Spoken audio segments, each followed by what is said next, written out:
Of कर लेते हैं। ऐसे ही है ना, आज आप लोगों की असाइनमेंट चेकिंग तो मेजोरिटी स्टूडेंट्स ने कहा होगा ऑफ कर लेते हैं। अब ये है कि आप लोगों की असाइनमेंट्स में वेडनेसडे में चेक करूँगी, जो कि हमारी ऑनलाइन क्लास होगी, ठीक है। उसमें आप लोगों की नेट व्हाट्सएप सब चीज़ें चल रही होंगी और अच्छा। अटेंडेंस उसी की ही मेंशन होगी जिसकी असाइनमेंट ठीक होगी।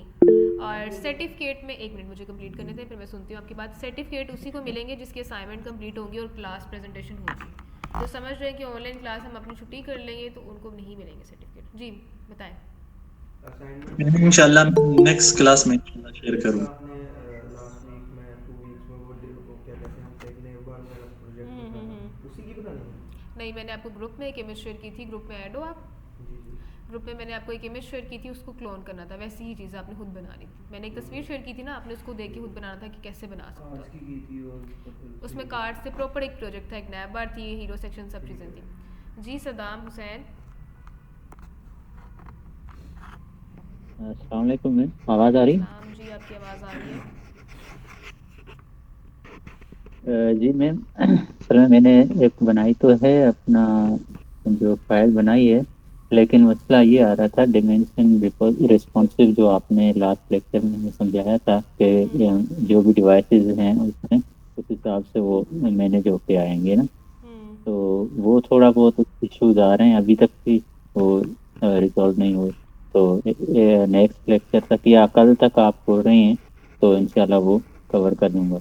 और दूसरी बात ये है कि कंटेंट में जो दो बटन दिए गए हैं ना हमें, जो आपने दिया था असाइनमेंट, तो वो दो बटन एक दूसरे के नीचे ऊपर नीचे आ रहे हैं। वो मुझसे जो है ना, वैसे जो नेव बार पे लगते हैं वैसे नहीं लग रहे। बस ये इश्यूज आ रहे हैं, और कुछ नहीं। ठीक है, आप इशू को ग्रुप में शेयर करो, बाकी स्टूडेंट्स आपकी हेल्प करेंगे। क्योंकि इस असाइनमेंट में मैं आपकी हेल्प तो कर सकती हूँ, लेकिन प्रॉपर मैं आपको करके नहीं बताऊँगी। अगर करके बताऊँगी तो आप फिक्सेटेड हो जाओगे कि यही चीज़ें जो है ना लिमिटेड हो जाए। तो असाइनमेंट देने का मकसद ये था कि आपकी क्लास प्रैक्टिस हो सके और आप खुद चीज़ों को एक्सप्लोर कर सको। कोशिश करें, अगर नहीं समझ आता तो फिर मैं आपको जो है ना प्रेजेंटेशन वाले दिन ही बताऊँगी, ठीक है। अब आपको बता दूँगी किस तरह करना है, लेकिन प्रॉपर आपकी कोशिश होनी चाहिए, एफर्ट पूरी होनी चाहिए। ठीक है मैम, असल में मैंने नहीं तो मैं अभी शेयर कर लेता, फाइनल तो हो गई लेकिन मुकम्मल अच्छे तरीके से बनी नहीं है। तो मेरा तो यही है कि मैं आपको बता तो दूं कम से कम कि अच्छी नहीं बनी। तो यही है, मुझे यही कहना था बस। ठीक है, अब मंडे का वेडनेसडे का टाइम दे रही हूँ ना, वेडनेसडे तक मुझे सबकी असाइनमेंट चाहिए, ठीक है। अदरवाइज फिर अगर आप लोग अगर इस चीज़ पे नहीं हो ना असाइनमेंट्स के चक्कर में, तो फिर मैं नहीं दूंगी आपको कोई टास्क, क्योंकि इतना टाइम मैं वेस्ट नहीं कर सकती। प्रॉपर मुझे डिसाइड करना होता है क्या चीज़ आपको असाइनमेंट के ओके लिए मैम। देनी है और सब चीज़ें। अगर आप लोग इस चीज़ पे एग्री नहीं हो कि असाइनमेंट नहीं करनी, जस्ट रिकॉर्डिंग सुन के आप लोग उसी तरह करना चाह रहे हो, तो मुझे उसमें कोई इशू नहीं होगा, ठीक है। तो प्रॉपर मुझे वेडनेसडे को असाइनमेंट्स चाहिए। अच्छा जी, आज की नहीं मैम, क्लास में जो है ना, असाइनमेंट नहीं करेंगे तो हमारा काम कैसे होगा? हमें कैसे पता चलेगा कि हम भी सीख रहे हैं एग्जैक्टली या सीख पा रहे हैं? बिल्कुल ऐसा ही है। फिर आपका टाइम वेस्ट है, आप अच्छे से सीख नहीं पाओगे जब तक आप इम्प्लीमेंट नहीं करोगे। अच्छा जी, आज की क्लास में अपनी जावास्क्रिप्ट स्टार्ट करें फिर। फिजिकल क्लास है हमारी तो फिर अच्छे से समझ आ जाएगी, अदरवाइज जो है फिर आप लोगों को इशू ना हो ऑनलाइन क्लास में। अच्छा जी, रिकॉर्ड स्क्रीन शेयर किए, मुझे बताएं विजिबल है? जी। जावास्क्रिप्ट हमारे पास बेसिकली है क्या चीज़, इसकी थोड़ी सी हिस्ट्री रीड करते हैं और समझते हैं कि जावास्क्रिप्ट है क्या। मैं यहाँ पे ओपन करी हूँ MS वर्ड को। इसको आप लोग चाहो तो साथ साथ लिख लो, या तो आप लोग इसको वर्किंग कर लो स्क्रीनशॉट के साथ।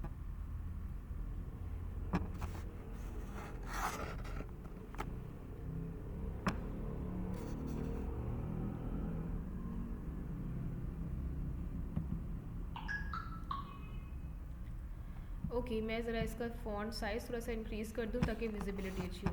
हाँ जी, हमारे पास HTML हमने डिस्कस किया, क्या होती है जी HTML? Hyper text markup language, exactly.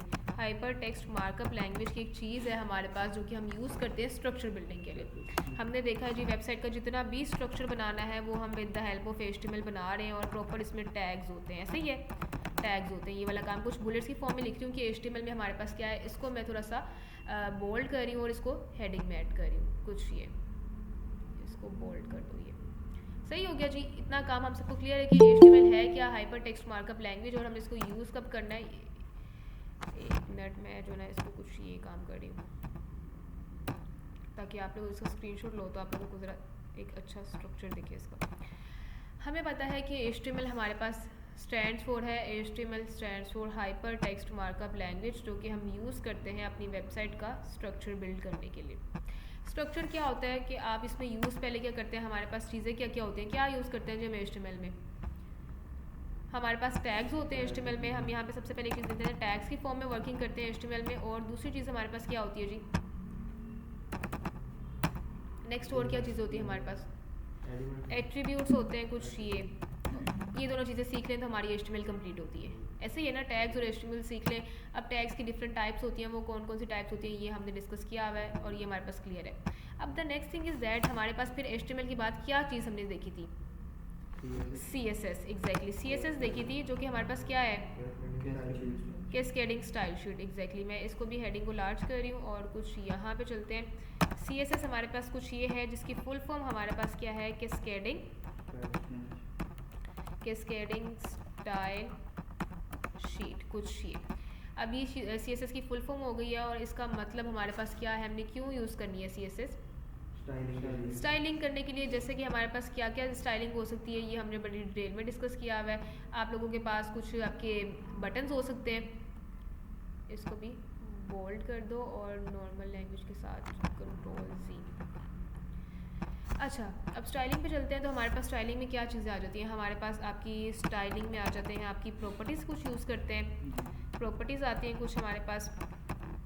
और प्रॉपर्टीज़ में कुछ टाइप्स आ जाती हैं CSS की, 3 टाइप्स होती हैं। कितनी टाइप्स होती है CSS की, इनलाइन होती है हमारे पास, इंटरनल CSS है, एक्सटर्नल CSS है कुछ। ये तीनों चीज़ें हमें पता है कि इनलाइन CSS क्या होती है, इंटरनल क्या होती है, एक्सटर्नल क्या होती है, ये हमारे पास सारा क्लियर है। और मैं इसको रिमूव कर रही हूँ कुछ यहाँ से, ये का यहाँ तक किसी को कोई इशू तो वो मुझसे शेयर कर सकते हैं। बड़ी डिटेल में क्लियर है ना, HTML क्या है, CSS क्या है और प्रॉपर्टीज़ क्या है, सब चीज़ें। अब हमारे पास जो कंसर्न है वो है हमारे पास JS के नाम से, जिसको हम जावास्क्रिप्ट कहते हैं। JS हमारे पास क्या है, जावास्क्रिप्ट कुछ ये। अब ये जावास्क्रिप्ट क्या है आपके पास, एक तो आपके पास स्टाइलिंग शीट है, एक आपके पास है प्रोग्रामिंग लैंग्वेज, सॉरी एक आपके पास है मार्कअप लैंग्वेज, ऐसे ही है। अब जो जावास्क्रिप्ट है ना आपके पास, ये ना ही स्टाइलिंग के लिए यूज़ की जाएगी, ये ना ही ये स्ट्रक्चर बिल्डिंग के लिए यूज़ की जाएगी। ये किस चीज़ के लिए यूज़ की जाएगी, लॉजिक बिल्डिंग के लिए। आपने अगर लॉजिक बिल्डिंग करनी है, अपनी वेबसाइट की लॉजिक्स क्रिएट करनी है। लॉजिक्स क्या होती है, मैंने आपको वेरी फर्स्ट क्लास में बताया था कि आप स्विच डाउन करते हो तो आपकी वेबसाइट पे क्या होगा, बल्ब ऑन हो जाएगा या फ़ैन ऑन हो जाएगा, कोई भी आपने फंक्शनलिटी ऐड की होगी। स्विच अप करोगे तो वो क्लोज हो जाएगा। यहाँ पे आपकी आ रही है लॉजिक्स, जहाँ पे माइंड आपका यूज़ हो रहा है। अभी तक वेबसाइट में हम कहीं पे लॉजिक्स नहीं लगा रहे, हम अपनी वेबसाइट का एक सिंपल स्ट्रक्चर बिल्ड कर रहे हैं और सिंपल उसकी स्टाइलिंग कर रहे हैं। अब हमारा नेक्स्ट पर्पस क्या है कि हम लॉजिक बिल्डिंग पे काम करें। अब जावास्क्रिप्ट ना बनी कैसे थी, इसकी थोड़ी सी हिस्ट्री हम डिस्कस कर लेते हैं। 1995 में मेरा ख्याल आया था, हाँ 1995 में ब्रेंडन नामी एक हमारे पास प्रोग्रामर था। सबसे पहले इसको और मज़ीद डिटेल में जाते हैं तो आपके पास ना 2 किस्म के ब्राउज़र थे। इस टाइम पे आपके पास मल्टीपल ब्राउज़र हैं। ब्राउज़र क्या होता है, जैसे गूगल यूज़ कर रहे हो आप, गूगल क्रोम एक ब्राउज़र है, फिर माइक्रोसॉफ्ट एज एक ब्राउज़र है, फिर आपके पास सफारी, फायरफॉक्स, इस तरह के ब्राउज़र्स हैं ओपरा के नाम से। लेकिन ये अभी आए आपके ब्राउज़र, इस सबसे पहले आपके पास जो है 1995 की अर्ली है, जिसमें सिर्फ 2 ब्राउज़र थे। कौन से थे, एक नेटस्केप के नाम से था और एक एज के नाम से था। तो यहाँ पे मैं कुछ यही चीज़ लिख रही हूँ, एक आपका ब्राउज़र था नेटस्केप के नाम से और एक एज के नाम से। इन दोनों ब्राउज़र्स में ना बहुत कंपैरिजन था, बहुत रेस थी। कंपैरिजन जैसे ब्रांड्स में आपस में होता है, अब जैसे BMW का Audi के साथ कंपैरिजन चल रहा होता है, एप्पल का सैमसंग के साथ कंपैरिजन चल रहा है, स्टिल इस एरा में भी कंपैरिजन चल रहे हैं। इन दोनों आपस में ब्राउज़र्स का ना कंपैरिजन था और ये इसी रेस में थे कि कौन सा ब्राउज़र अच्छा काम करे और न्यू चीज़ को इंट्रोड्यूस करवाए। फिर 1995 में नेटस्केप ने अपने एक प्रोग्रामर से कहा, अपने वर्कर्स जो उनके एम्प्लॉय था उससे कहा कि आपने एक ऐसी लैंग्वेज बनानी है जो कि यूज़र इंटरफेस के लिए हो। ठीक है, यहाँ पे एक टर्म आई है हमारे पास, यूज़र इंटरफेस। एक ऐसी लैंग्वेज बनाओ जो कि यूज़र इंटरफेस के लिए। 1995 से पहले कोई भी ऐसी लैंग्वेज हमारे पास थी ही नहीं जिसमें हम यहाँ पे रह के फ्रंट एंड पे कुछ काम देख सकें। ठीक है, कोई लॉजिक इम्प्लीमेंट कर सके। ब्रेंडन ने विद इन 10 डेज हमारे पास जावास्क्रिप्ट को इंट्रोड्यूस करवाया। तो जो जावास्क्रिप्ट बनी थी हमारे पास, वो कितने दिन में बनी है, 10 डेज में उसने जावास्क्रिप्ट को इंट्रोड्यूस करवाया। और ये नेटस्केप का एक डेवलपर था हमारे पास। अब जावास्क्रिप्ट का काम क्या है, इसमें हम लॉजिक बिल्डिंग करते हैं, यूज़र इंटरफेसेस पे वर्किंग करते हैं, ब्राउज़र को कंट्रोल कर सकते हैं इसमें, इस जावास्क्रिप्ट की हेल्प से ब्राउज़र कंट्रोल कर सकते हैं। और इसमें एक और आपकी इवेंट बेसिस होते हैं, इवेंट हैंडलिंग होती है। अब ये इवेंट्स क्या होते हैं आपके पास, आप लोग अपने जैसे यहाँ पे कहीं पे क्लिक कर रहे हो, ठीक है, कहीं पे क्लिक करते हैं आप लोग, या आप लोग ये काम करते हैं जी, कुछ इस तरह की वर्किंग करो, कहीं पे अपना पेज रिलोड कर रहे हो, जैसे यहाँ पे मैं जाऊँ और विंडो पे ओपन करूँ न्यू टैब, ये पेज रिलोड हो रहा है हमारा, मैं दोबारा से इस पर क्लिक करके इसको रिलोड कर दूँ कुछ ये, तो ये भी एक इवेंट परफॉर्म हो रहा है इस तरह का काम। या कहीं पे मैं राइट क्लिक कर दूँ कुछ ये भी एक इवेंट होता है। तो ये वाली जो चीज़ें जहाँ पे आप अपनी लॉजिक बिल्डिंग करो, जहाँ पे लॉजिक लगाओ, और यहाँ पे आप अपनी यूज़र इंटरफेस मतलब जो फ्रंट एंड पे यहाँ पे रह के दिखने वाली चीज़ें हैं उस पर वर्किंग करो, या अपने ब्राउज़र को कंट्रोल करो। ब्राउज़र इस टाइम पे हमारे पास क्या है, ये है ना हमारा गूगल क्रोम, तो इसको भी हम कंट्रोल करें कि क्या आउटपुट आपने शो करानी है, ये सब चीज़ें आपको अलाउ करती है आपकी जावास्क्रिप्ट। अब जावास्क्रिप्ट हमारे पास है क्या, एक स्क्रिप्टिंग एंड प्रोग्रामिंग लैंग्वेज है।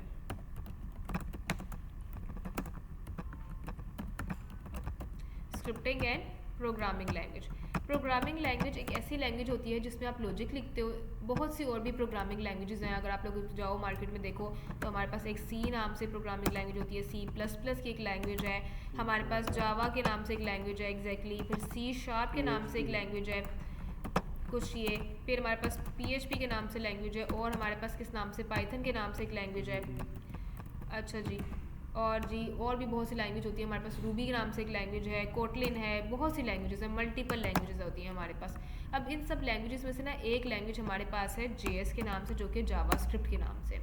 ये सारी जो लैंग्वेजेस है ना, ये एक प्रोग्रामिंग लैंग्वेज है। जब आप इन लैंग्वेजेस पे वर्किंग करते हो तब आप एक डेवलपर, एक प्रोग्रामर बनते हो।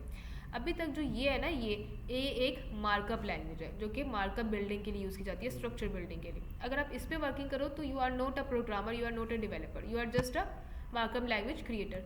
अगर आप इनमें से किसी भी एक लैंग्वेज पे वर्किंग करते हो तब आप एक प्रोग्रामर, एक कोडर बनते हो।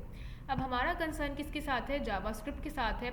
क्यों जावास्क्रिप्ट के साथ है, आपके पास दुनिया में जितनी भी मोस्टली वेबसाइट बनी है ना, उनका फ्रंट एंड मेजोरिटी जो है हमारे पास सब वेबसाइट्स का 99% जावास्क्रिप्ट पे ही बना हुआ है।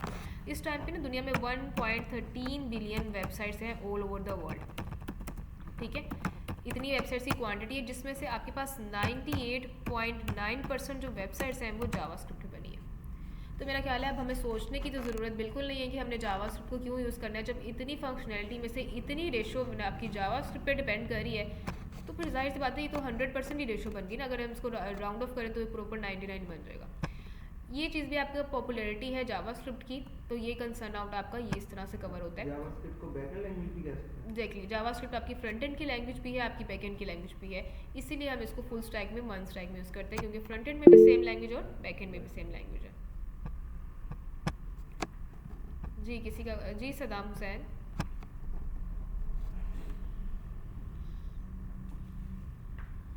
मैम ये जो जावास्क्रिप्ट बैकएंड में है और फ्रंट एंड पे है, ये इन दोनों में क्या फर्क है?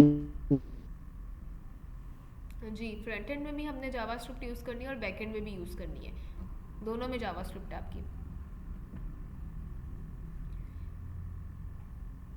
फ्रंट एंड में हम प्रॉपर इसकी लॉजिक्स देख लेंगे, सिंटैक्स देख लेंगे कि किस तरह काम होता है, और दोनों बैक एंड में हम प्रॉपर इस पर वर्किंग करेंगे।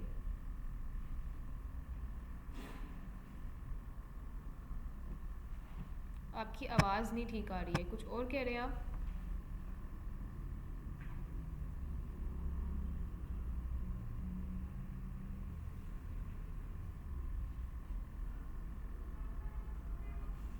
अच्छा, यहाँ तक सबको क्लियर है जी कि दो ब्राउज़र थे, नेटस्केप और एज, इन दोनों का कंपैरिजन था। फिर नेटस्केप ने अपने डेवलपर से कहा, जो कि ब्रेंडन नामी डेवलपर था, आपने एक ऐसी लैंग्वेज बनानी है जो कि हमारे पास ब्राउज़र को कंट्रोल कर सके, लॉजिक बिल्डिंग हो सके, उस पर यूज़र इंटरेक्शन हो सके, ये सब चीज़ें आपके पास हो सके एक लैंग्वेज में, एक फ्रंट एंड की लैंग्वेज में। तो विद इन 10 डेज़ उसने एक लैंग्वेज इंट्रोड्यूस करवाई जो कि जावास्क्रिप्ट के नाम से। अब जावास्क्रिप्ट है क्या, हमारे पास एक प्रोग्रामिंग और स्क्रिप्टिंग लैंग्वेज है, मतलब कि इसमें लॉजिक बिल्डिंग होगी, प्रॉपर एरर्स आएंगे, मसले हमें दिखेंगे अगर हमारी लॉजिक गलत होगी। और इसके अलावा हमने देखा कि और भी काफ़ी प्रोग्रामिंग लैंग्वेजेस हैं, ये सब हैं जिसमें से हमारे पास जावास्क्रिप्ट को हमने इंट्रोड्यूस करवाया। अब आपके पास मार्केट में JS और जावा, ये दोनों, क्योंकि देखो इसका नाम है जावास्क्रिप्ट, इसका नाम है सिंपल जावा, तो आपका इंटरव्यू क्वेश्चन में आपसे पूछ लेते हैं वो कि जावास्क्रिप्ट में और जावा में क्या डिफरेंस है। JS जो कि जावास्क्रिप्ट है और सिंपल जो जावा है। मैं प्रॉपर नेम लिखती हूँ ताकि आप लोग इसको इजीली समझ सको। जावा स्क्रिप्ट और अगली जो दूसरी लैंग्वेज है वो है जावा सिंपल। अब ये जो जावा की लैंग्वेज है ना, ये मुश्किल लैंग्वेज है और ये आपके पास काफ़ी आसान लैंग्वेज है। पहला डिफरेंस तो ये कि JavaScript is easier to learn while Java is difficult to learn. दूसरा हमारे पास डिफरेंस कुछ ये बनता है कि जो जावा स्क्रिप्ट है ये फ्रंट एंड की लैंग्वेज है। जावा स्क्रिप्ट किस चीज़ की लैंग्वेज है? मैं यहाँ पे लिख रही हूँ, जावा स्क्रिप्ट जो है आपकी वो फ्रंट एंड की लैंग्वेज है, फ्रंट एंड लैंग्वेज कुछ ये। जबकि आपकी जो जावा लैंग्वेज है ये किस चीज़ के लिए? ये प्रॉपर आपकी बैक एंड की लैंग्वेज है। मतलब आप जावा को यूज़ करते हुए अपना फ्रंट एंड नहीं कर सकते। और इसके अलावा अगर आप दूसरी लैंग्वेजेस देखो ना, पाइथन और सी शार्प ये सब, तो वो सारी बैकएंड की लैंग्वेजेस हैं, उसमें से कोई भी आप फ्रंट एंड के लिए यूज़ नहीं कर सकते। JavaScript front end back and दोनों। एग्जैक्टली, जावा स्क्रिप्ट को हम फ्रंट एंड में भी यूज़ कर सकते हैं, जावा स्क्रिप्ट को बैक एंड में भी यूज़ कर सकते हैं। तो यही हमारे पास जावा स्क्रिप्ट का रोल है और यही इनका डिफरेंस है कि ये आपकी फ्रंट एंड की लैंग्वेज है और ये बैक एंड की लैंग्वेज है। अब इनका नाम सिमिलर क्यों था कि जब आपके पास 1995 में जावा स्क्रिप्ट इंट्रोड्यूस करवाई गई, उस टाइम पे जावा बहुत पॉपुलर लैंग्वेज थी, बहुत ट्रेंडिंग लैंग्वेज थी, बहुत डेवलपर इसके थे। अब क्योंकि एक नई चीज़ आती है तो उसकी कस्टमर बनाने के लिए हमें कोई मार्केटिंग टेक्निक तो करनी होती है, इसीलिए उन्होंने इसका नाम जो है वो जावा स्क्रिप्ट रखा। पहला नाम क्या था जावा स्क्रिप्ट का? सबसे पहला इसका नाम था मोका के नाम से, सबसे पहले मोका नाम था इसका। फिर इन्होंने मोका को चेंज करके लाइव स्क्रिप्ट किया कुछ ये, फिर उसको चेंज करके इन्होंने एंड पे जावा स्क्रिप्ट रखा। अब ये जावा स्क्रिप्ट रखने की रीज़न कुछ यही समझ आती है कि जावा उस टाइम पे एक ट्रेंडिंग लैंग्वेज थी, बहुत डिमांड थी इसकी, तो इसीलिए उन्होंने इसके नाम के साथ जावा स्क्रिप्ट रख दिया कि काफ़ी डेवलपर्स शायद ये समझें कि दोनों लैंग्वेजेस सेम है तो इसको भी सीख लें और इसकी तरफ भी अट्रैक्ट हो। तो ये कुछ इसकी जी टेक्निक है, इसकी कुछ रूल्स और रेगुलेशंस हैं। यहाँ तक इसकी हिस्ट्री समझ आई है, क्या नाम था, कहाँ पे क्या है और क्या नहीं। और अब एक और चीज़ ये भी है आपकी जावा स्क्रिप्ट से रिलेटेड कि अगर आप जावा स्क्रिप्ट कर लेते हो तो जावा स्क्रिप्ट सिर्फ आपकी यहाँ पे नहीं यूज़ हो रही है, मोबाइल वेब एप्लीकेशंस में नहीं यूज़ हो रही, आप इसको कहाँ कहाँ यूज़ कर सकते हो? आप इसको वेब एप्लीकेशंस में भी यूज़ कर सकते हो जावा स्क्रिप्ट को, आप इसको मोबाइल एप्लीकेशंस में भी यूज़ कर सकते हो। मोबाइल एप्लीकेशंस क्या होती हैं पता है ना हमें? जो मोबाइल पे चलती हैं। वेब एप्लीकेशंस क्या होती हैं? जो लैपटॉप पे चलती हैं, डेस्कटॉप पे चलती हैं। आप इसको यहाँ पे अपनी मशीन लर्निंग का भी आप लोगों ने कभी नाम सुना हो, जिसमें रोबोट्स रेडी होते हैं हमारे, मशीन लर्निंग में भी जावा स्क्रिप्ट को यूज़ कर सकते हो। डेस्कटॉप एप्लीकेशंस भी एग्जैक्टली अगर आपने अपनी वेब एप्लीकेशन जो कि हम बना रहे हैं इसमें जावा स्क्रिप्ट को यूज़ करना है तो उसमें हमारे पास एक लाइब्रेरी आती है रिएक्ट जेएस के नाम से, जो कि हमने इंशाल्लाह कवर करनी है आगे कुछ ये। लेकिन आप लोग अगर मूव करते हो ना मोबाइल एप्लीकेशन पे और जावा स्क्रिप्ट को सीख लेते हो तो फिर इसमें हमारे पास जो लाइब्रेरी आती है, जो फ्रेमवर्क है, वो रिएक्ट नेटिव के नाम से है कुछ ये। अगर आपने फ्रंट एंड में जावा स्क्रिप्ट सीख ली है और आपको पता चल गया कि रिएक्ट जेएस क्या है, मतलब प्रॉपर वेब एप्लीकेशन सीख लिया है, तो रिएक्ट नेटिव सीखना भी आपके लिए मुश्किल नहीं होगा, वो इजीली सीख लोगे। बस उसमें स्ट्रक्चर बिल्डिंग का डिफरेंस होगा कुछ ही, ठीक है। मशीन लर्निंग में भी हमारे पास कुछ होती हैं वर्किंग, जैसे आपके पास टेंसरफ्लो डॉट जेएस के नाम से एक लाइब्रेरी होती है, मैं लिख देती हूँ यहाँ पे TensorFlow.js। ये जस्ट एक एडिशनल इन्फॉर्मेशन है, एज अ डेवलपर आपको पता होना चाहिए, इसलिए मैं लिख रही हूँ। हमारा इन दोनों से कोई कंसर्न नहीं है, जस्ट जावास्क्रिप्ट की पावर देख रहे हैं हम। अच्छा, अभी स्मार्ट वॉचेस का आप लोगों को बताओ, सबने पहनी होगी, उसमें भी आपको कुछ डिस्प्ले दिखने को मिल रहा होता है, ठीक है। तो स्मार्ट वॉचेस में भी जो एप्लीकेशंस बनती हैं ना, वो भी हम जावास्क्रिप्ट की हेल्प से बनाते हैं, जिसमें हमारी जो लाइब्रेरी यूज़ होती है वो होती है pebble.js के नाम से कुछ ये। हर जगह ही जावास्क्रिप्ट यूज़ हो रही है, आपकी मशीन लर्निंग भी कर सकते हो जावास्क्रिप्ट की हेल्प से, वेब एप्लीकेशन भी कर सकते हो, मोबाइल एप्लीकेशन भी, स्मार्ट वॉचेस भी बना सकते हो, कुछ भी कर सकते हो। सिर्फ मोबाइल ये वेब एप्लीकेशन के साथ रिस्ट्रिक्टेड नहीं है, हम सारे काम कर सकते हैं। लेकिन बाकी ऐसी मशीन लर्निंग है ना, ये जावास्क्रिप्ट में थोड़ी सी मुश्किल हो जाती है, पाइथन में ईजी होती है, इसलिए ज़्यादातर डिमांड लोग पाइथन की तरफ जाते हैं। डेस्कटॉप एप्लीकेशन में आ जाए तो ये Next.js से बनाएंगे। Next.js से हाँ, वेब आपकी जो वेब डेस्कटॉप एप्लीकेशन है ना, मैं यहाँ पे लिख देती हूँ कुछ ये डेस्कटॉप एप्लीकेशन, ठीक है। वेब एप्लीकेशंस और डेस्कटॉप एप्लीकेशंस जो हैं वो हम अपनी React.js से बनाते हैं। यहाँ तक कोई सवाल, कोई क्यूरी है आप लोगों की? क्लियर है सबको? जी मैम, बिल्कुल क्लियर है। ओके, शारिक, अजीज, खदीजतुल कुबरा, मुजम्मिल, आप लोगों को क्लियर है बच्चे? जी मैम, क्लियर है। जी मैम, क्लियर है। Okay, good. अच्छा मैम, एक बात कहनी थी जुमे वाले दिन अगर क्लास रखे ना तो जुमे के बाद अगर रख दिया जाए तो वो ज्यादा अच्छा है, क्योंकि मोस्टली हम 12:45 लोग हम जुमे के लिए 12:30 पे निकल रहे होते हैं। मेरे ख्याल से 12 से एक टाइमिंग ठीक है, ठीक है। हाँ, उसका फिर इशू या तो तो फिर आप रिकॉर्डिंग देख लीजिएगा, क्योंकि मेजोरिटी स्टूडेंट्स इसी टाइमिंग हाँ पे ये अवेलेबल होते हैं, रात में स्टूडेंट्स जॉब कर रहे होते हैं, तो फिर उनके लिए इशू हाँ होगा। ये बिल्कुल ऐसे ही है। या तो अगर जुमे के बाद, नहीं नहीं मैं रात को नहीं कह रहा, 2-3 बजे रख दिया जाए, देख लें जैसे आपको वो हो। ठीक है, मेरे ख्याल से देख लेंगे हम, इसकी वोटिंग कर लेंगे, मैं ग्रुप में देख लूँगी फिर जहाँ पे आप लोग फिजिबल हो, ठीक है। रात में स्टूडेंट्स ओके जॉब भी मैम, कर रहे ओके। होते हैं तो फिर उनके लिए इशू होगा, इसलिए हमने यही जी जी टाइमिंग बिल्कुल रखी है, ऐसे ही है। ठीक है। चलो, ऐसे ही ऐसे ही ठीक है। अच्छा जी, अब चलते हैं यहाँ पे। अब जावास्क्रिप्ट में ना आप लोग जब जावास्क्रिप्ट पे जाते हो तो कुछ चीज़ प्रिंट करनी होती है, तो वो कैसे करते हैं, हम यहाँ पे console.log लिखते हैं और उसके बाद यहाँ पे जो भी चीज़ हमने प्रिंट करनी है, अब हम क्योंकि एक प्रोग्रामिंग लैंग्वेज कर रहे हैं, तो प्रोग्रामिंग लैंग्वेज में जो डेवलपर का सबसे पहला प्रोग्राम होता है वो हेलो वर्ल्ड के नाम से होता है कुछ ये आप अगर ऐसे लिखोगे ना जावास्क्रिप्ट में जाके, तो आपको console.log हेलो वर्ल्ड लिखोगे तो आपको हेलो वर्ल्ड दिख जाएगा आउटपुट पे, मतलब आउटपुट का मतलब एज एन रिजल्ट, ठीक है। लेकिन अगर आप इसकी बात करो पाइथन में, अगर हम लिखना है, डिफरेंट लैंग्वेजेस में डिफरेंट तरीके होते हैं लिखने के, वो तरीके मैं बता क्यों रही हूँ, कुछ यहाँ पे अगर हम जाएँ तो जेएस में हम कुछ इस तरह से लिखेंगे हेलो वर्ल्ड अगर लिखना होगा। अगर हम पाइथन में जाएंगे ना, तो पाइथन के साथ अगर इसका कंपेरिजन हम करें, तो पाइथन में हम जस्ट खाली प्रिंट लिखते हैं, उसके बाद हम यहाँ पे लिखते हैं जी हेलो वर्ल्ड, जो भी हमारा हेलो कुछ ये, ठीक है। इसकी आउटपुट भी सेम हमारे पास वैसे ही रहेगी जैसे हमारे पास यहाँ पे इसकी आउटपुट आई है, तो मैं इसी को कॉपी कर रही हूँ, Ctrl+C, यहाँ पे इसको पेस्ट करें, Ctrl+V, क्या आएगी जी इसकी आउटपुट, जो हमने लिखा है ना हेलो वर्ल्ड, जैसे उसको एग्जैक्ट प्रिंट हेलो करें, वर्ल्ड मैम। एग्जैक्टली इसकी भी सेम आउटपुट यही है। अब ये दोनों चीज़ें जवाब तो दोनों के सेम आ रहे हैं, लेकिन यहाँ पे आपके पास इसका लिखने का तरीका कुछ और है, और पाइथन एक प्रोग्रामिंग लैंग्वेज है, उसका लिखने का तरीका कुछ और है। ये जो लिखने का तरीका होता है ना हमारे पास, इसको हम सिंटैक्स बोलते हैं। अब यहाँ पे एक हमारे पास न्यू टर्म आई है कि सिंटैक्स क्या होता है जी हमारे पास। सिंटैक्स क्या होता है, रूल्स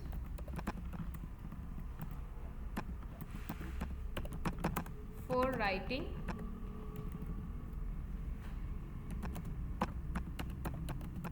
एनी लैंग्वेज।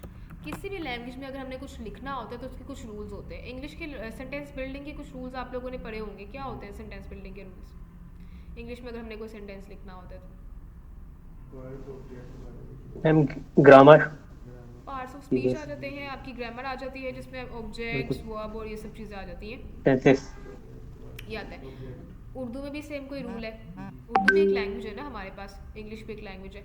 उर्दू में क्या रूल होता है, वो फेल फाइल मफूल वाली चीज़ें आ जाती हैं कि कहाँ पे फेल आएगा कहाँ पे फाइल आएगा, अगर हम ये सब चीज़ें मिलाएं तो एक प्रॉपर सेंटेंस बनता है। अब क्योंकि ये दोनों लैंग्वेजेस हैं, इंग्लिश उर्दू दोनों एक लैंग्वेजेस हैं, इनके कुछ रूल्स हैं बात करने के लिखने के। अब ये हमें पता है कि ये भी कुछ लैंग्वेजेस हैं, इनके लिखने के भी कुछ रूल्स हैं। अब वो जो रूल्स हैं उनको हम क्या कहते हैं, सेंटेक्स, ठीक है। तो अब आपकी जावास्क्रिप्ट का सेंटेक्स डिफरेंट होगा, आपकी पाइथन जो है उसका सेंटेक्स डिफरेंट होगा, हर प्रोग्रामिंग लैंग्वेज का सेंटेक्स डिफरेंट होता है। सेंटेक्स मतलब उसको लैंग्वेज में कुछ लिखना है तो उसके रूल्स, ठीक है। यहाँ पे सेंटेक्स क्लियर हो गया। अब ये जो है ना आपके पास console.log, ये एक कीवर्ड है। क्या है जी console.log? अब यहाँ पे हमारे पास बारी आई है, console.log एक हमारे पास क्या है, कीवर्ड है। तो हमें ये भी चीज़ पता होनी चाहिए कि कीवर्ड क्या होता है। क्या होता है कीवर्ड, किसी को आइडिया है कि कीवर्ड हमारे पास क्या होता है? कीवर्ड क्या, कोड टाइप होता है, जैसे हम वर्ड किसी भी चीज़ का कीवर्ड यूज करते हैं। ठीक है, प्रेफरेबली हो सकता है इस तरह, लेकिन एक डिटेल इसकी किसी को आइडिया हो कि क्या मतलब, एग्जैक्ट मतलब होता है कीवर्ड का, क्या मतलब हो सकता है? इनपुट वगैरह मैम या फंक्शन, किसी चीज़ की क्या है? नहीं, कीवर्ड बेसिकली कुछ ऐसी चीज़ें होती हैं। आपको ये तो मैंने बताया हुआ है ना कि कंप्यूटर को इंग्लिश की उर्दू लैंग्वेज समझ नहीं आती है, उसको एक ही लैंग्वेज समझ आती है, जो कि कौन सी है, बाइनरी लैंग्वेज 0-1 की फॉर्म में। अब आपका कंप्यूटर क्या करता है, इसमें एक कंपाइलर एक टूल होता है, ऑटोमेटिकली होता है, वो क्या करता है, ये हम जो भी काम लिखते हैं ना इसको 0-1 में कन्वर्ट कर रहा होता है, ठीक है। जैसे हम console.log लिखेंगे, इसको 0-1 में कन्वर्ट करेगा। अब आपके पास ऐसी चीज़ें जिसका मतलब ब्राउज़र को आपके कंपाइलर को पहले से होता है, पहले से पता होता है कि console.log का क्या मतलब है। अगर मैं जावास्क्रिप्ट में कहीं पे console.log लिख रही हूँ तो इसका मतलब है वो समझेगा इसने कोई चीज़ प्रिंट करवानी है। यूज़ किस लिए करते हैं हम, प्रिंट करवाने के लिए। तो अगर कहीं भी कंसोल डॉट लॉग लिख रही हूँ तो वो समझ जाएगा इन्होंने कोई भी चीज़ प्रिंट करवानी है। वो कैसे समझेगा? आपके ब्राउज़र को इसका पहले से पता होगा। कुछ चीज़ें ऐसी होती हैं जिसका ब्राउज़र को पहले से पता होता है, उनको हम क्या कहते हैं? कीवर्ड्स होते हैं। ऐसे words reserve words, keywords are reserve words, keywords are reserve words, ठीक है। और इनका मतलब क्या होता है? ब्राउज़र को ऑटोमेटिकली पता होता है। देयर मीनिंग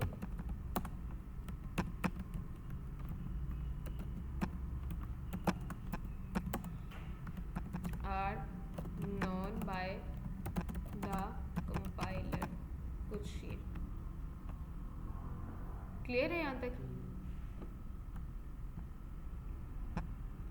चलें जी, यहाँ तक सबको समझ आ गया सिंटेक्स क्या होता है? थ्योरी हमारी मेरे ख्याल से काफ़ी अच्छी हंसी हो गई है, सबको क्लियर हो जाना चाहिए यहाँ तक। सबको क्लियर है जी? ऑनलाइन वाले स्टूडेंट्स को क्लियर है?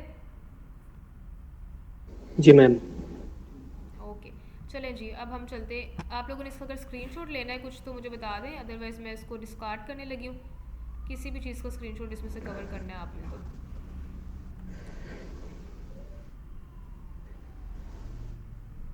अब मेरे ख्याल से ज़्यादा ईजी हो जाएगा।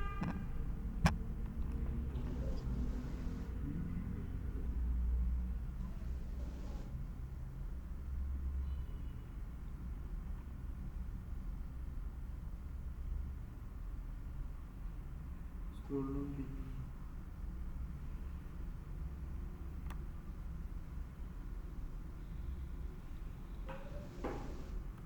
डन?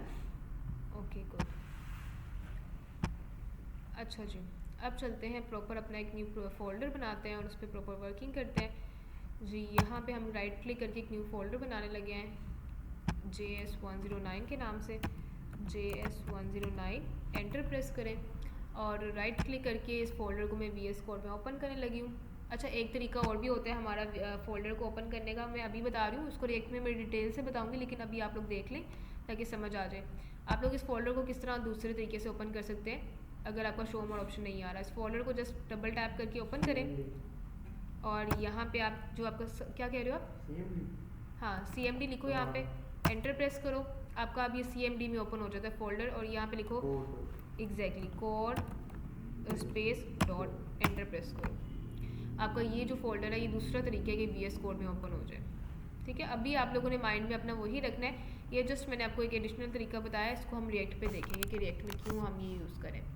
ओके जी, JS109 का एक फ़ोल्डर बन गया। ऑल्दो आप लोग JS पे चले जाओ या CSS पे चले जाओ, आपको एक फ़ाइल तो बनानी ही पड़ती है जो कि रूट फाइल होती है इंडेक्स की फ़ाइल HTML की। तो हम सबसे पहले अपनी इंडेक्स डॉट HTML की एक फ़ाइल जनरेट करते हैं, एंटर प्रेस करते हैं इसमें और बॉयलर प्लेट के थ्रू सारा टेक्स्ट लेके आते हैं इसमें। इसका मैं टाइटल चेंज कर रही हूँ 109 जावास्क्रिप्ट कुछ। ठीक हो गया जी। अब यहाँ पे चलेंगे और सबसे पहले मैं जस्ट एक जो है ना H1 की हेडिंग लिख रही हूँ और लिख रही हूँ जी welcome to the JS course कुछ ये।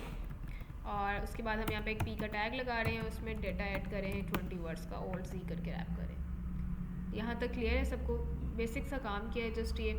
अब आपने यहाँ पे यूज़ कैसे करनी है जावास्क्रिप्ट। आपके पास CSS की कितनी टाइप्स होती हैं मैंने अभी बताया।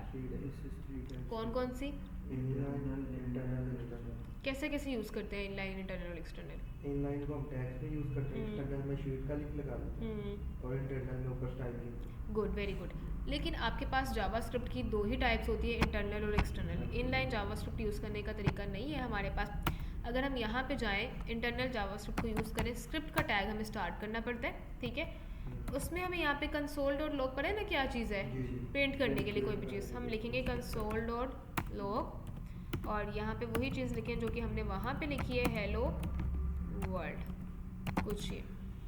ठीक हो गया, कुछ ये काम। अब ये वाली चीज़ है, आपको पता है कि हम यहाँ से इस फाइल को गो लाइव करते हैं और फिर हमें कहीं ना कहीं पे दिखना चाहिए हेलो वर्ल्ड। चलते हैं यहाँ पे। अच्छा जी, हमने जो भी लिखा है ना कंसोल डॉट लॉग में हेलो वर्ल्ड, हमें कहीं पे नहीं दिख रहा। अब ये दूसरी चीज़ आपके माइंड में ये है कि आप अपनी प्रोग्रामिंग लैंग्वेज में जो भी काम करते हो ना वो आपको आपके इस पेज पे नहीं दिखने वाला जब तक हमारे पास कोई स्पेसिफिक टेक्निक नहीं आ जाती। वो टेक्निक क्या है वो हमारा आने वाले टॉपिक्स पे डिपेंड करता है। अब देखना कहाँ पे हमें कैसे विजिबल होगा जो हमने हेलो वर्ड लिखा है। आप लोगों ने यहाँ पे राइट क्लिक करना है और यहाँ पे आपके पास इंस्पेक्टर टूल्स जो होते हैं इंस्पेक्ट में जाना है। यहाँ तक आप लोगों को पता होगा, अभी तक काम कर रहे होंगे, अपनी रिस्पॉन्सिवनेस हम इस तरह चेक करते हैं इंस्पेक्टर टूल्स में, ऐसे ही है। लेकिन जो हेलो वर्ड लिखा है ना, यहाँ पे देखो आपके पास एक कंसोल का कीवर्ड है, इस पे जाएं और आपने जो लिखा है ना हेलो वर्ड, वो आपको इस कंसोल में विजिबल होगा। ठीक है, कंसोल डॉट लॉग में आप कुछ भी लिख दो इस डबल कोटेशन मार्क के अंदर, हेलो वर्ड में कितनी बार डबल डी लिख दो या कुछ भी रैंडम टेक्स्ट हम लिख दें ऐसे, ये आपको एज इट इज़ विजिबल होगा यहाँ पे। ठीक है, डबल कोटेशन मार्क में कंसोल डॉट लॉग के अंदर कुछ भी लिख दो, आपको वो एज इट इज़ विजिबल होगा। अब इसमें ना आपको प्रोग्रामिंग लैंग्वेज में प्रॉपर एरर्स आते हैं। एरर्स क्या, अगर मैं इसका मैंने बताया ना लैंग्वेज को लिखने का एक रूल है, तो अगर मुझे कंसोल डॉट लॉग लिखना है ना, उसका रूल ये है कि इस लॉग से पहले डॉट आएगा, उसके बाद यहाँ पे क्या होगा जी, आपके स्मॉल पैरेंथेसिस आएंगे और आपका ये कोटेशन मार्क। अगर मैं ये एक हटा देती हूँ तो देखिए आपकी फाइल रेड हो गई है, प्रॉपर रेडनेस आ गई है इसमें। एरर क्या आ रहा है, एरर यही हमें कंसोल में दिख रहा है, ज़रा पढ़ें क्या एरर है। कोई सेंटेक्स एरर वो बता रहा है कि लिखने में कहीं ना कहीं गलती हुई है। हमें पता चलता है कि जब हम लिखने में कहीं ना कहीं कुछ मिस्टेक करेंगे तो हमारे पास कौन सा एरर आएगा, सेंटेक्स एरर, और वही एग्जैक्टली एरर हमारे पास यहाँ पे विजिबल है, सेंटेक्स एरर। सेंटेक्स एरर क्या है जी, हमने एक कोटेशन मार्क हटा दिया है तो उसको समझ नहीं आ रही, दोबारा इसको ठीक कर देते हैं, अब आपके पास वो एरर नहीं आएगा। तो प्रोग्रामिंग लैंग्वेज में आपको प्रॉपर एरर आने वाले हैं। अगर आप ये ब्रैकेट हटा दो तो आपको एरर आएगा, आपको वही सेंटेक्स एरर आएगा, वही चीज़ देखने को मिलेगी कि ये सेंटेक्स एरर है, आपने ब्रैकेट मिस की है। ठीक हो गया। HTML में अगर हम हटा दें टैग के आगे तो हमें कोई इस तरह का एरर देखने वाला नहीं होता, वो चीज़ लिख जाती है। जैसे यहाँ से मैं ये वाली ब्रैकेट हटा रही हूँ, कुछ ये नहीं दिख रहा ना क्या एरर है, अभी भी आपको हेडिंग में दिख रही होगी, दिख रही है, कंसोल में कुछ नहीं दिख रहा ना। CSS में कुछ इस तरह का एरर आता है, कहीं पे पता चल रहा हो। ये प्रोग्रामिंग लैंग्वेजेस में एरर्स आते हैं आपको इस तरह के। क्लियर है यहाँ तक, डन। अच्छा, लेकिन अब दूसरे स्टाइल की तरफ चलते हैं। आप लोगों ने जब भी अपना जावास्क्रिप्ट यूज़ करनी है ना, किसी ने भी टॉप पे जावास्क्रिप्ट को यूज़ नहीं करना। जावास्क्रिप्ट हमेशा हम बॉडी के टैग के मतलब एंड में यूज़ करते हैं, बॉडी के टैग क्लोज होने से पहले, कुछ इस तरह से।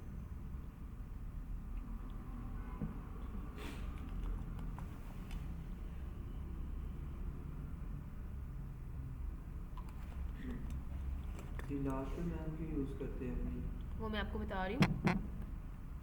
अच्छा जी, जावास्क्रिप्ट हम लास्ट में इसलिए यूज़ करते हैं, उसकी रीज़न कुछ ये है कि आप लोगों की जावास्क्रिप्ट में आपको पता है कोई लॉजिक होने वाली है, लॉजिक्स लगी होंगी।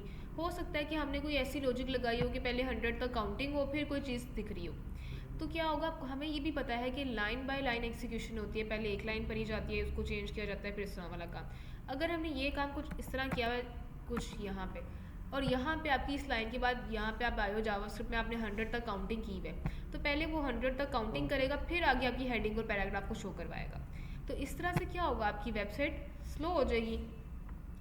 इसलिए हम इस चीज़ को प्रिवेंट करने के लिए जावास्क्रिप्ट को एंड पे यूज़ करते हैं कि लॉजिक्स हमारी बाद में रेंडर हो। अगर तो हमने यहाँ पे कोई भी काम किया, वह स्ट्रक्चर हमारा यूज़र को दिख जाए, पहले उसकी स्टाइलिंग दिख जाए, जो हमने लॉजिक्स लगाई हैं वो बाद में रेंडर हो। ठीक है, यहाँ तक ये चीज़ हमारी क्लियर है। अब हम चलते हैं यहाँ पे और एक मज़ीद न्यू काम करने लगे हैं। हम अब अपनी न्यू फाइल बनाने लगे हैं एक्सटर्नल जावास्क्रिप्ट के नाम से। किस तरह बनानी है, आप लोगों ने यहाँ पे लिख लो, कुछ भी लिख लो जी। हम क्या कर रहे हैं, वेलकम की फाइल बना रहे हैं जी, वेलकम .js। एक्सटेंशन उसकी क्या आएगी अब, .js। इसमें हम वही चीज़ लिख रहे हैं जी, console.log welcome to the JS class. कुछ ठीक है। अब आपको पता है कि जब आप एक एक्सटर्नल फाइल बनाते हो तो आपको उसको ऐड करना होता है अपनी index.html की फाइल में। तो वो हम किस तरह करेंगे, हम यहाँ पे जो स्क्रिप्ट :src लिखेंगे। इस src का मतलब क्या है कि सोर्स, जैसे इमेज में सोर्स वाला था एड्रेस क्या एड्रेस बनेगा, जस्ट welcome.js आपकी जो फाइल है उसका नेम पास कर दो। अब आपने इतना सा काम किया है, सेम कंसोल में आपको जो चीज़ आपने लिखी है वो विजिबल है, welcome to the JS class.